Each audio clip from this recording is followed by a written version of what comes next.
Donc, pour rentrer un petit peu plus dans le détail, eh bien, il y a plus de 10 ans maintenant, les plateformes, elles étaient surtout des plateformes propriétaires. Il n'y avait pas beaucoup de choix technologiques. Elles étaient un petit peu contraignantes, mais je laisserai à Annabelle le soin de détailler ce qu'on a pu avoir comme remontée d'informations au cours de notre analyse. Donc, fort de ce constat, en fait, et notamment du fait que Christophe Jourdain nous ait invités à un moment donné sur la présentation de la plateforme Rivage Pro, on s'est dit avec Christophe, ça serait peut-être intéressant de construire un groupe de travail, d'inciter les organismes de formation normands à se rassembler et à avoir une vraie réflexion autour de mais quels seraient les outils de demain et pour quels usages. En fait, c'est surtout ça, quels outils pour quels usages. Donc, ce groupe de travail était constitué de plusieurs organismes de formation, donc Annabelle, pour le CAFOC, un organisme de formation régional qui s'appelle l'ISF. Il y avait également Via Formation et un autre organisme de formation, l'AXEA.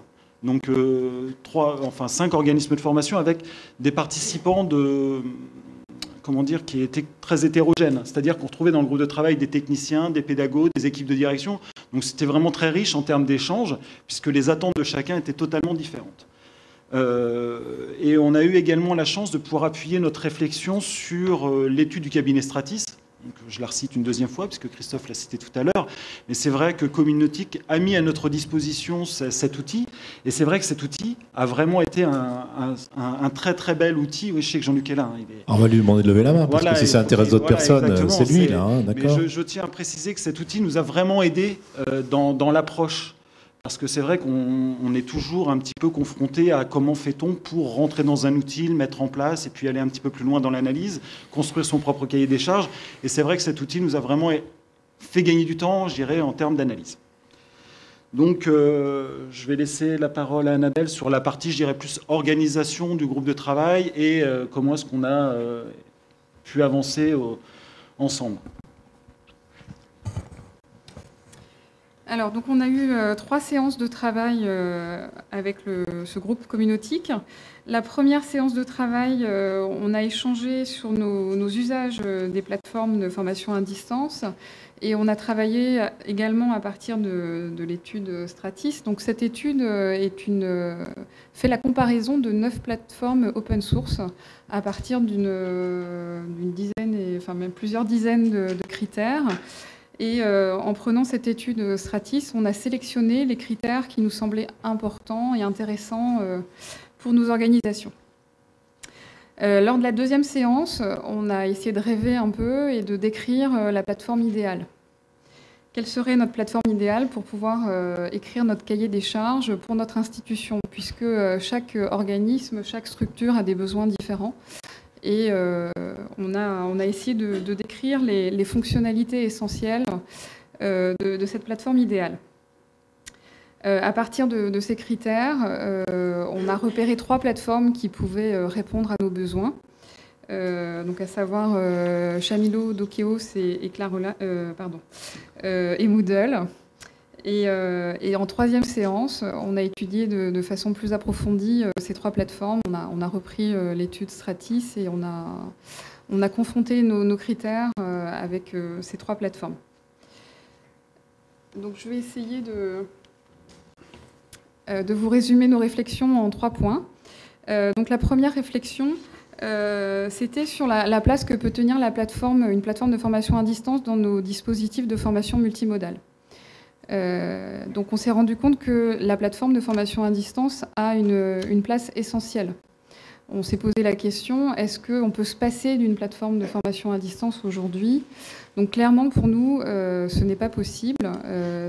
Ces plateformes de formation à distance nous permettent de gérer les ressources. Et puis il y a aussi toutes les questions d'imputabilité de la formation.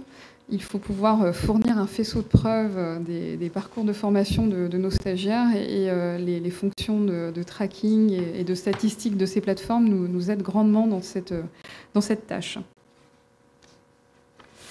Deuxième point dans notre réflexion, on s'est rendu compte que ces plateformes étaient centrées sur le matériel de cours. Elles sont plutôt prescriptives. nos formateurs créent un parcours personnalisé pour nos stagiaires. Ils prescrivent ce parcours. Et donc, les stagiaires réalisent les activités qui ont été prescrites par les formateurs. Mais on s'est rendu compte que les stagiaires, finalement, utilisent peu les outils de communication de ces plateformes, utilisent peu les forums ou les chats. Donc, les échanges sont essentiellement formateurs-stagiaires ou stagiaires-formateurs. Donc, on est plutôt sur des plateformes de type vertical. Et puis, troisième point de notre réflexion, ce point concerne les ressources.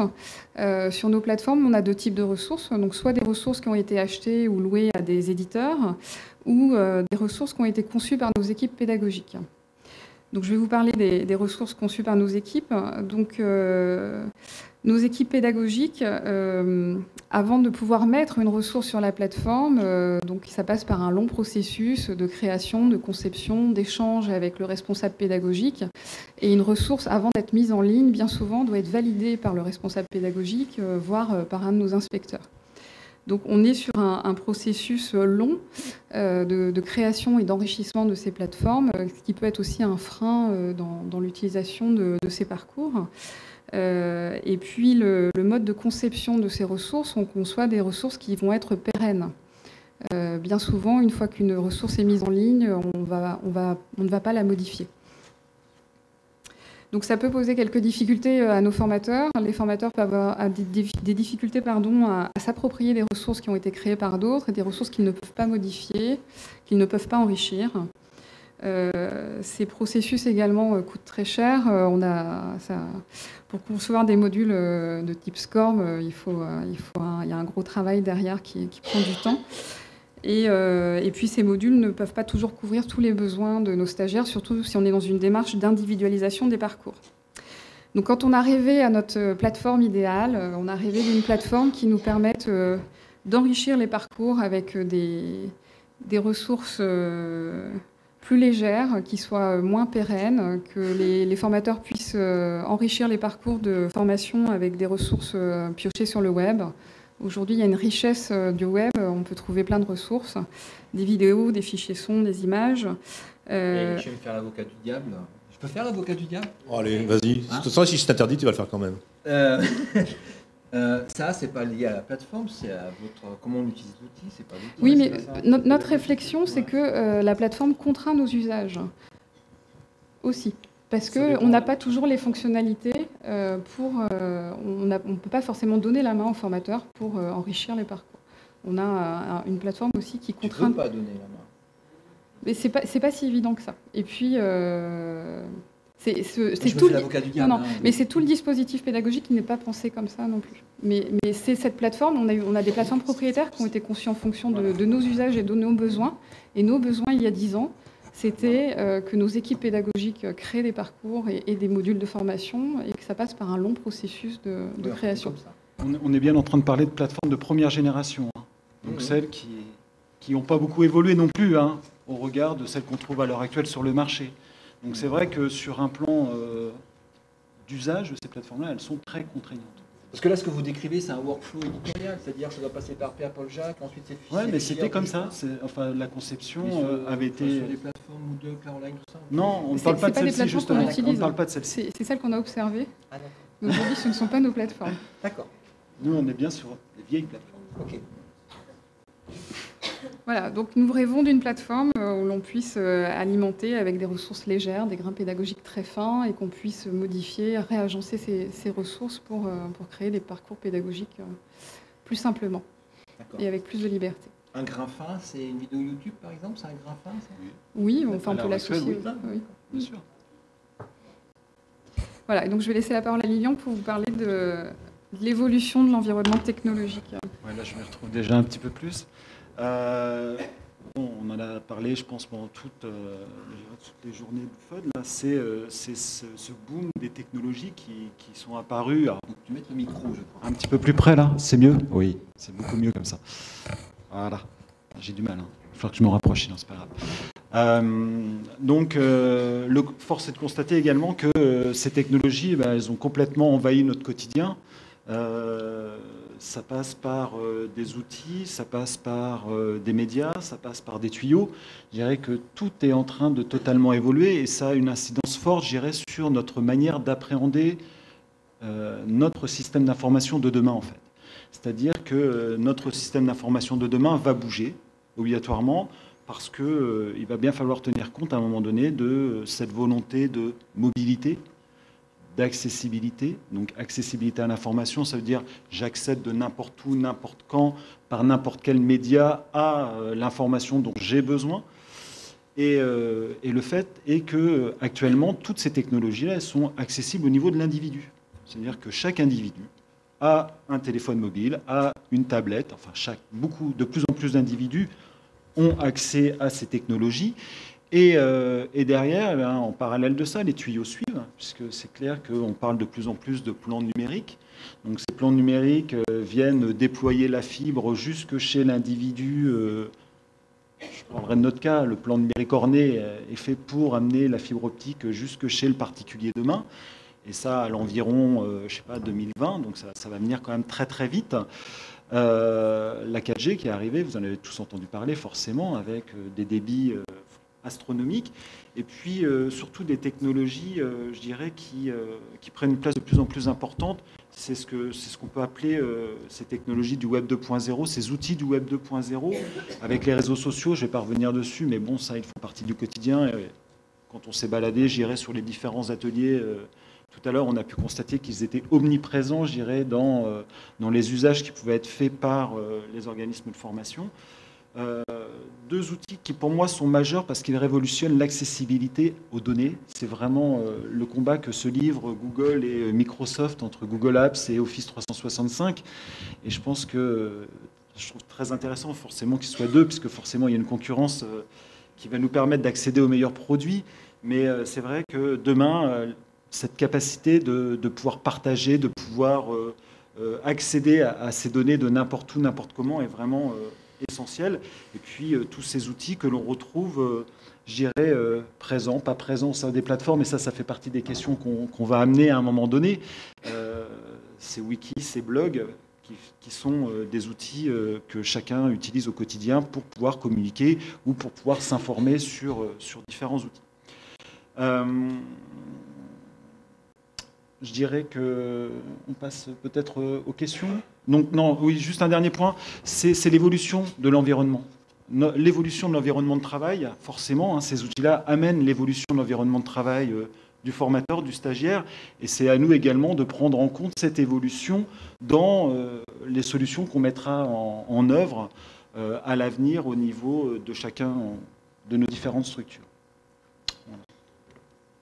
Donc, on a quand même quelques questions auxquelles on n'a pas forcément pu donner la réponse. Donc, Annabelle a commencé à aborder la première, c'est peut-on se passer d'une plateforme? Donc, c'est des discours, c'est des choses qu'on entend. Nous, on est arrivé à la conclusion que non, finalement, puisque c'était vraiment l'outil structurant qui nous permettait, je dirais, vraiment d'assumer, ou d'asseoir le cadre de nos dispositifs de formation. Mais bon, je trouve que la question ouverte à nos deux experts, je pense qu'ils auront l'occasion d'y répondre dans leur Parce qu'on est en Normandie, on va faire une réponse de Normand. Peut-être ben oui, peut-être ben non. C'est-à-dire, c'est pas comme ça qu'on dit en Normandie? Si. Bon, c'est peut-être une caricature, je sais, mais quand tu veux expérimenter un truc, tu veux te lâcher sur un... Si c'est pas institutionnalisé, si c'est pas récurrent, si tu veux faire tester quelque chose, tu n'as pas besoin d'une plateforme. Exact, ouais. Si tu veux te lancer, tu veux faire un cours vite fait avec d'autres partenaires, des choses comme ça. Si tu n'as pas de suivi, si tu n'as pas de... Pourquoi pas tester, pourquoi brider les profs s'ils ont envie de faire quelque chose, les laisser faire sur d'autres outils. Après, ils vont pas trouver tout le bonheur à l'extérieur, les suivis, les traces pour les OPCA. Vous avez besoin d'avoir qui a fait quoi, pendant combien de temps, gna. Ça, tu l'auras pas forcément à l'extérieur. Donc, on est obligé de passer par des choses comme ça. Ensuite, il y a une partie des étudiants eux-mêmes qui refusent. Je parle des étudiants à l'université, par exemple, il y a 10 à 15% des étudiants qui veulent pas mettre les pieds en dehors de l'institution. Sur des Facebook, sur du Google+, des choses comme ça, qui eux, réclament à ce que ça soit fermé et entre profs et étudiants. Donc il faut dire, voilà, on fait tout sur une plateforme ou tout à l'extérieur, il faut être plus nuancé que ça. Alors, on peut faire du 90-10, puis alterner un peu l'extérieur, un peu l'extérieur. Ça dépend aussi de la visibilité. Est-ce que j'utilise ce que je fais? Est-ce que j'ai besoin des réseaux sociaux dans mon scénario pédagogique ou pas?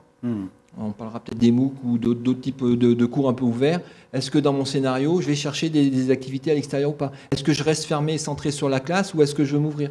Donc, si tu veux t'ouvrir, un LMS, ça va être compliqué à l'ouvrir sur un réseau social, par exemple. Mais il y en a qui réfléchissent. Il y en a qui réfléchissent, mais... on cherche justement, on a fait cette intégration-là du LMS et du réseau, et du réseau social. Voilà, on a bien couplé l'un à l'autre. Mais il y a maintenant aussi des situations qu'on a, même en entreprise, où normalement il faut une traçabilité, etc., pour laquelle la plateforme de formation n'est pas utile. Parce que c'est trop important, trop lourd à mettre en œuvre. Et donc on a même développé, nous, une alternative qui permet donc de dessiner des parcours de formation blended learning qui font appel à différents types de situations d'apprentissage, mais qui vont s'affranchir de toute la lourdeur de la plateforme de formation, tout en ayant une traçabilité, tout en conservant la notion de traçabilité, car effectivement, à un moment donné, il va falloir justifier de temps d'apprentissage, l'objectif d'apprentissage atteint. Donc tu fais la traçabilité sur la production ou sur la connexion, sur de la remontée de score, c'est-à-dire qu'on intègre dans le développement de cet outil-là, on intègre des éléments qui permettent de tracer une activité, de remonter une information objective. Continuez vos questions. L'idée, c'est que vous finissiez vos questions et après, on donnera la parole. Ils vont nous montrer ce qu'ils font tous les deux. Oui, ça prolonge ce que vous venez de dire. Donc, mais quelle est l'alternative à ces plateformes de première génération? Là, vous parlez d'un outil qui nous permet de tracer les parcours des stagiaires et qui ne soit pas un LMS. Et puis, autre question, donc, est-ce que les outils du Web 2.0 doivent-ils être intégrés aux plateformes? Ça paraît difficile de faire autrement. Alors non, l'intégration, c'est dans la plateforme. On nuancerait, je dirais, dans la plateforme ou faire des liens avec les outils du Web 2.0, les vrais. Enfin, on va dire que dans n'importe quelle plateforme open source à l'heure actuelle, on retrouve des wikis, des blogs, voire même des outils de réseaux sociaux. Et on constate quand même que ces outils-là sont moins utilisés parce que c'est quand même des parents pauvres des outils du marché ou des outils utilisés par les stagiaires, voire les formateurs, du type Facebook, si on prend un outil de réseau social. Et donc, ils fonctionnent beaucoup moins bien parce que, justement, ils sont le parent pauvre, entre guillemets, du vrai Facebook. Et la question, est-ce qu'on n'aurait pas plutôt intérêt à avoir des plateformes qui feraient du lien avec des outils existants que des plateformes qui intègrent dans leur, dans leur structure des outils du Web 2.0. Quel est ton scénario pédagogique? Quel est ton objectif pédagogique? Qu'est-ce qu'on veut faire? Est-ce que c'est utiliser les réseaux sociaux, c'est pour d'ouverture?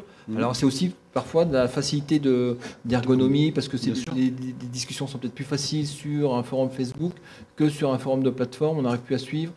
Ça fait une relance automatique sur le smartphone de l'étudiant que la plaforme n'arrive pas à faire. Voilà, exactement, c'est ça. C'est l'ergonomie, c'est plus lié à l'ergonomie en effet qu'aux fonctionnalités même de l'outil. Après, ça dépend si les étudiants veulent tous y aller dessus ou pas. Dans certaines communautés, ils ne voudront pas. Dans d'autres, ils ne voudront pas aller sur les LMS. Dans d'autres communautés, ils ne voudront que aller sur les LMS. Ce n'est pas facile à répondre. Hein. Il y a plein de contextes différents. Il faut ressentir, il faut le demander au début de la formation. Généralement, on ne peut pas l'imposer. Même si des fois on essaye d'imposer les LMS, on se rend compte qu'il y a des choses qui vont se passer sur Facebook, alors qu'on voulait scénariser les interactions entre les étudiants sur la plateforme, on va les retrouver sur Facebook. C'est pas toujours évident. Pour l'instant, moi je dirais, il n'y a pas de règle, c'est tout blanc ou tout noir. C'est quelque chose, c'est un compromis. Et souvent, et c'est dans la discussion. Et ce qui ne marche pas, c'est quand on impose des choses. Et il faut laisser faire les choses. Et très rapidement, elles vont arriver naturellement.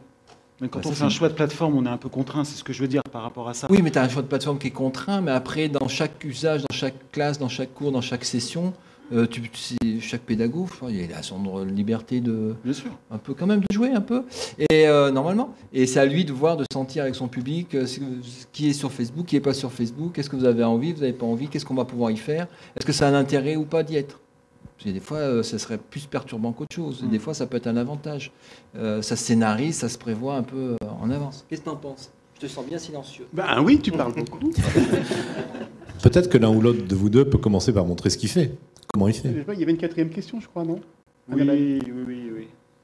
une quatrième question, c'est la place de cette nouvelle plateforme dans cette évolution technologique du moment, qui est très riche, et donc comment est-ce que la plateforme vient se positionner par rapport à tous ces outils, cette foultitude, je dirais, d'autres choses qui existent en parallèle de la plateforme. En même temps, je donnerai un petit chiffre. 98% des navigations sur Internet se font sur 0,06% des contenus. Donc même s'il y a de la variété, des choses comme ça, on va souvent au même endroit chercher les mêmes choses. Alors je vais vous présenter en quelques minutes le projet qui s'est déroulé ici au sein de cette école, un projet qu'on appelle le projet de la Smart École.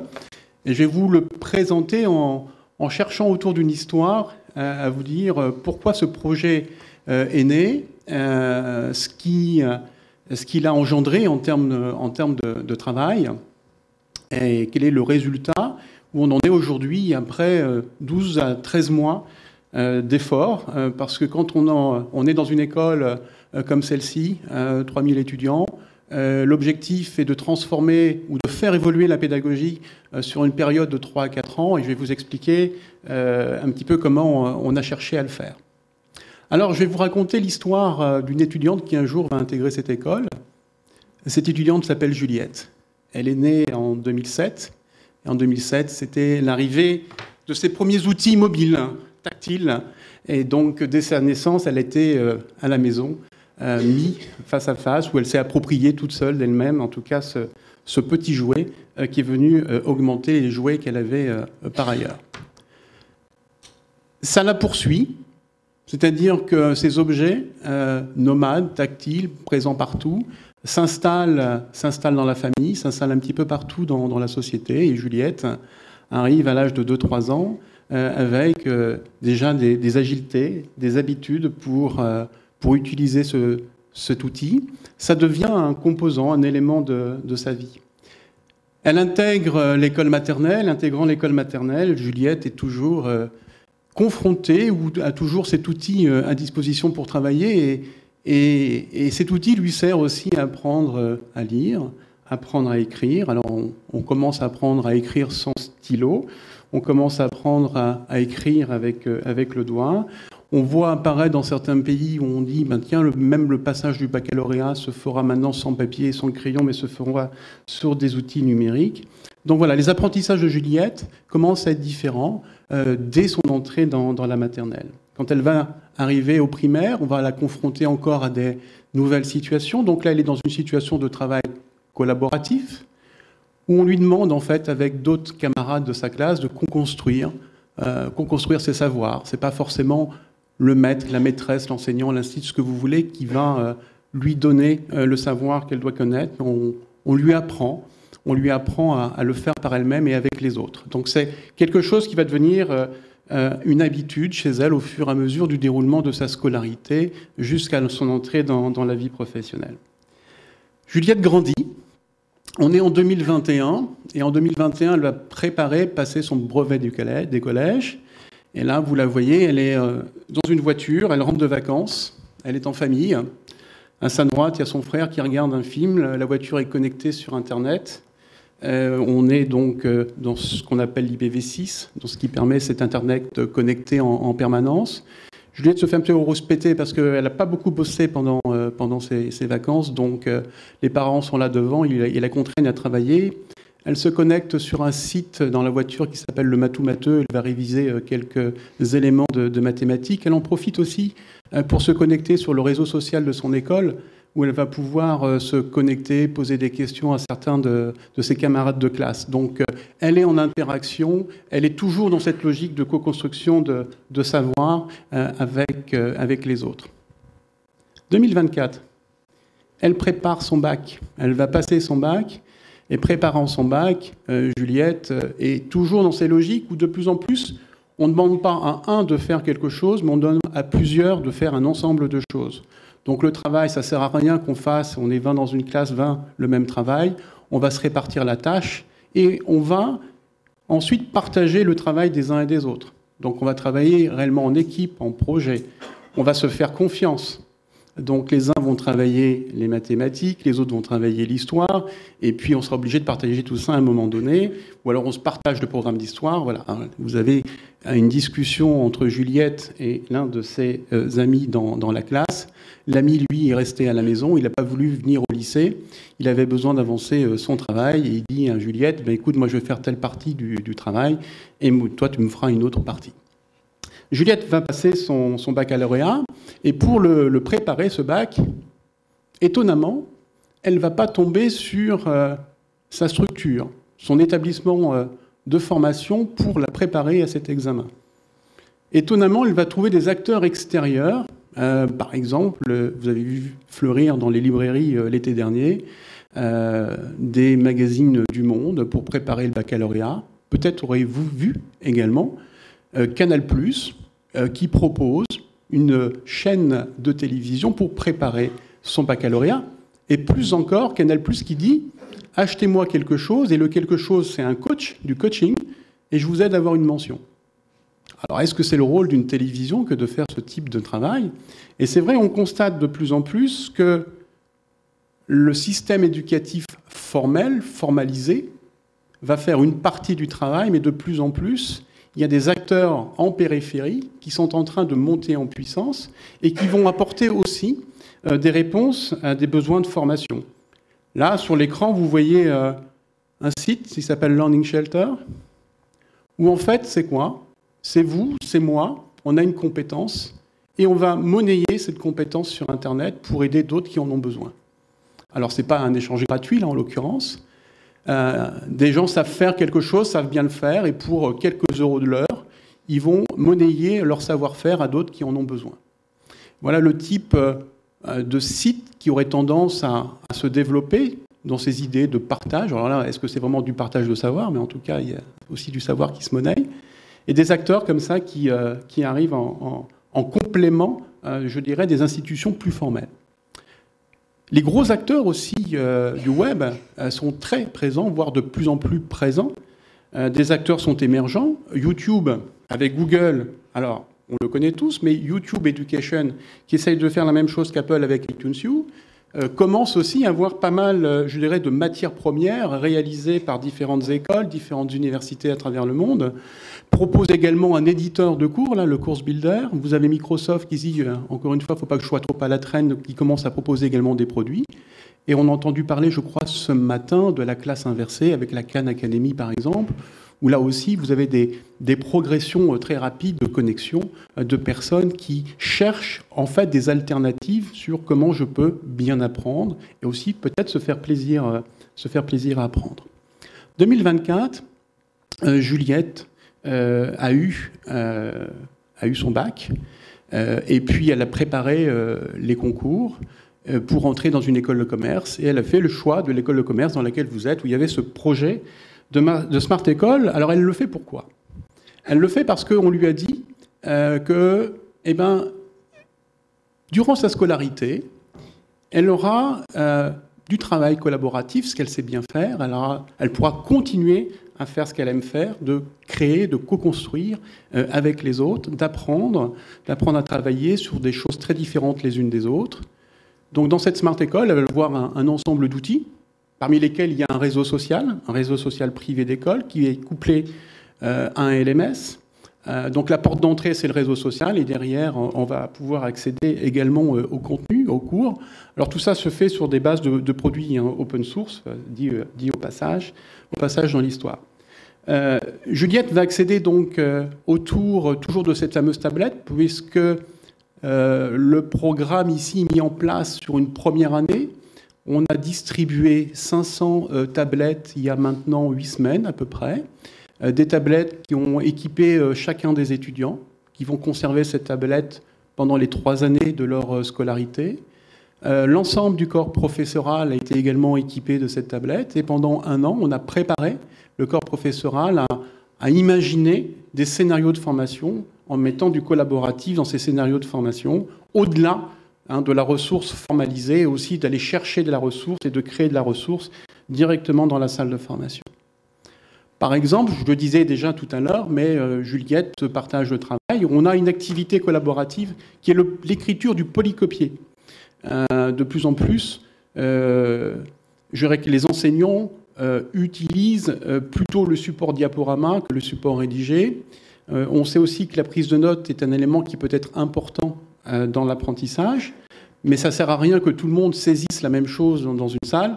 Donc là, on a en place des enseignants qui vont demander à un groupe d'étudiants de faire une saisie de notes sur une séance.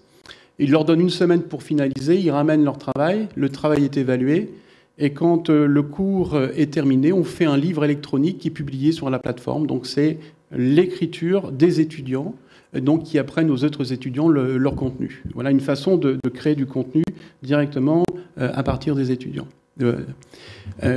On va également à l'extérieur avec ces fameuses tablettes, c'est-à-dire qu'on a des activités qui vont faire appel un petit peu à des séances de réalité augmentée, où on va autour, par exemple, d'un travail sur la marque en marketing, aller chercher dans la ville des informations qu'on va découvrir par des visites et par des informations qui vont venir s'afficher sur la tablette lorsqu'on va découvrir certaines marques, de la collecte d'informations par des interviews, de la synthèse d'informations qui va être projetée, vidéo projetée à partir de la tablette comme je suis en train de le faire, parce que moi je projette ma tablette, mais à la limite, si vous voulez projeter la vôtre, vous pouvez le faire en même temps que moi sur l'écran qui est derrière.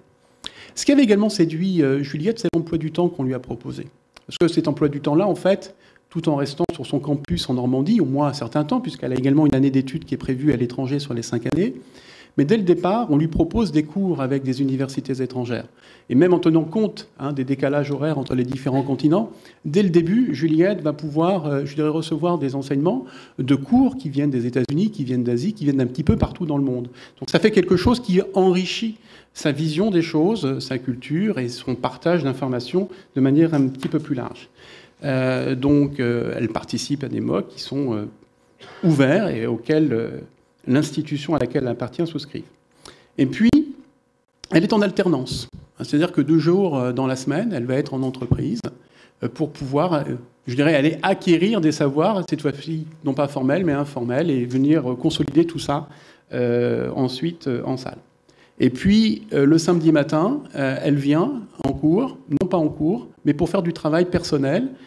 Et là, elle a un accompagnement individualisé. Son accompagnement est individualisé. Des enseignants sont présents pour pouvoir répondre aux questions qui peuvent être les siennes. Dans ce travail-là, la salle de classe qui existait, comme vous la voyez sur l'écran, a été reconfigurée pour avoir un travail en îlot. Un travail où on peut également venir écrire sur les murs. Donc on a mis des 12 mètres linéaires de tableaux par salle de formation pour pouvoir avoir à la fois des activités qui soient des activités avec l'outil numérique, mais aussi des activités avec le feutre. Et on va pouvoir venir, autour d'ateliers créatifs, venir écrire sur les murs, alors des tableaux.